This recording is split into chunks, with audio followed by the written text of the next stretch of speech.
प्रभु यीशु मसीह के मधुर और जलाली नाम में आज दिनांक 22 जनवरी दिन शनिवार को हम आप सबका स्वागत करते हैं।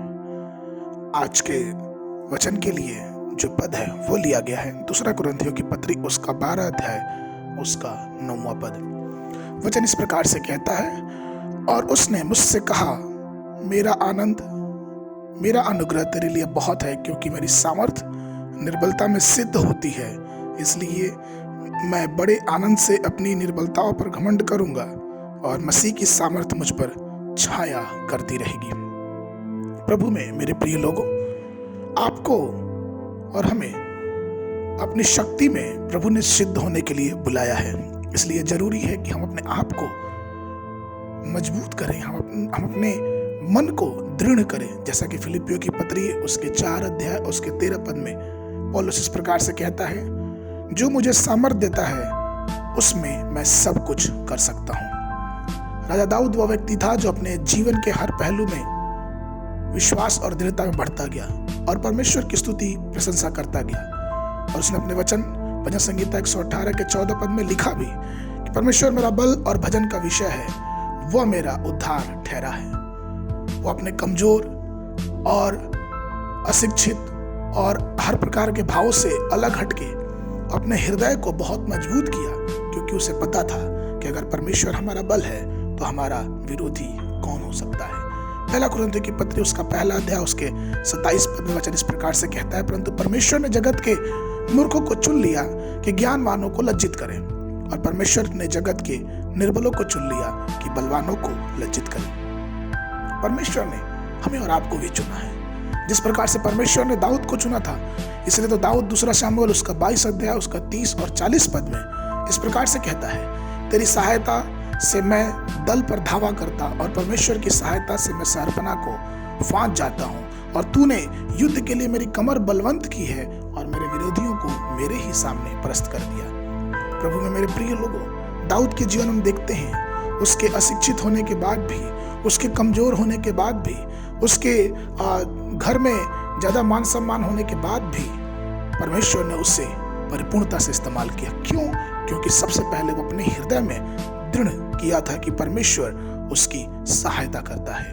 और हम एक चीज और देख सकते हैं कि इस्राएली लोग भी कितने कमजोर थे। जब मूसा ने उन्हें मिस्र से बाहर लेके आया, 120 वर्षों तक वो अपने पैरों पर चलता रहा।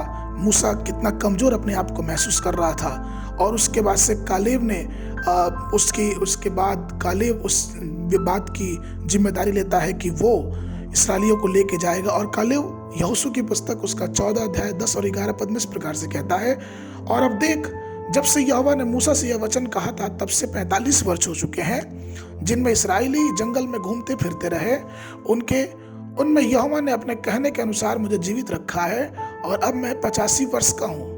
जितना बल मूसा के भेजने के दिन मुझ में था, उतना बल अभी तक मुझ में है, युद्ध करने या भीतर बाहर जाने के लिए। और जितनी उस समय मुझ में सामर्थ थी, उतनी ही अब भी मुझ में सामर्थ है। यहोशू इतने वर्ष के बाद भी उस सामर्थ को, उस परिपूर्णता को, उस यहोवा की शक्ति को अपने जीवन में महसूस कर रहा था, क्योंकि वह जानता था कि मेरे पूर्ण शक्ति का जो स्रोत है वो परमेश्वर है। हमें कुछ बातों को ध्यान देना चाहिए। सबसे पहली और महत्वपूर्ण बात कि हमें ये जानना चाहिए कि हमारा जो उद्धार है और जो हमारा उद्धार करता है वह मजबूत है, वह दृढ़ है। और चूंकि हमारा उद्धार करता दृढ़ है, इसलिए हम भी दृढ़ बने। भजन संगीता 140 के 7 में वचन इस प्रकार से कहता है, हे यहोवा प्रभु, हे मेरे सामर्थी उद्धार करता, तूने युद्ध के दिन मेरे सिर की रक्षा की है।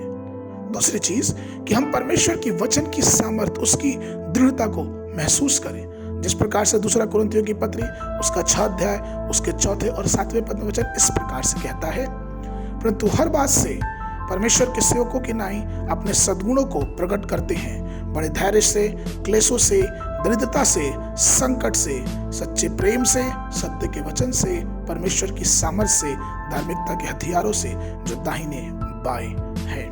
और तीसरी और महत्वपूर्ण चीज, हमें अपने आप को दृढ़ करना है, हमें अपने आप को पूर्ण शक्ति से भरना है, और वो है पवित्र आत्मा की सामर्थ्य से। पवित्र आत्मा की सामर्थ्य जब हमारे अंदर आएगी तो हमारे विश्वास, हमारा आनंद और परिपूर्णता जो प्रभु में है वो और भी बढ़ती जाएगी। रोमियो की पत्री उसका 15 अध्याय उसका 13 पद। सो परमेश्वर जो आशा का दाता है तुम्हें विश्वास करने में सब प्रकार के आनंद और शांति से परिपूर्ण करे कि पवित्र आत्मा की सामर्थ्य से तुम्हारी आशा बढ़ती जाए।